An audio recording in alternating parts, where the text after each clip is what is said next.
ఈరోజు తెలుగుదేశం నాయకులు చంద్రబాబు నాయుడు గారు అంటున్నారు, ఆసరాగా రుణమాఫీ చేసిన డ్వాక్రాలకి, రైతు భరోసా కింద రైతులకు పెట్టుబడి ఇచ్చిన, చదువుకునే బిడ్డలకి అమ్మఒడి ఇచ్చిన, చేయూతి ఇచ్చిన, విద్యా దీవెన ఇచ్చిన, వసతి దీవెన ఇచ్చిన ప్రజలు సోంబేర్లు అవుతున్నారు.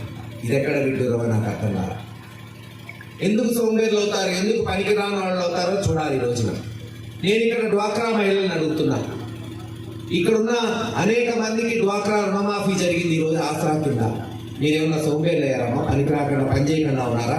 చెప్పండి, పర్లేదు. వినపడట్లా? గట్టిగా చెప్పాలా? ఉందా లేదా? ఎవ్వరు అవ్వట్లా. దానికి నిదర్శనం ఏంటి తెలుసా?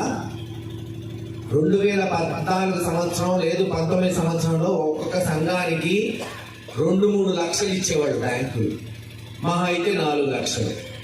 ఈ రోజు ఎంత రుణం ఇస్తున్నారు? ఎంత ఇస్తున్నారు? ఎంతమ్మా?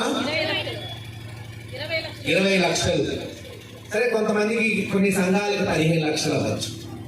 15 లక్షల నుంచి 20 లక్షల రూపాయలు ఒక్కొక్క సంఘానికి, 10 మంది సభ్యులున్న సంఘానికి 15 నుంచి 20 లక్షల రూపాయలు బ్యాంకులు ఇస్తున్నాయి. ఎందుకు ఇస్తున్నారు?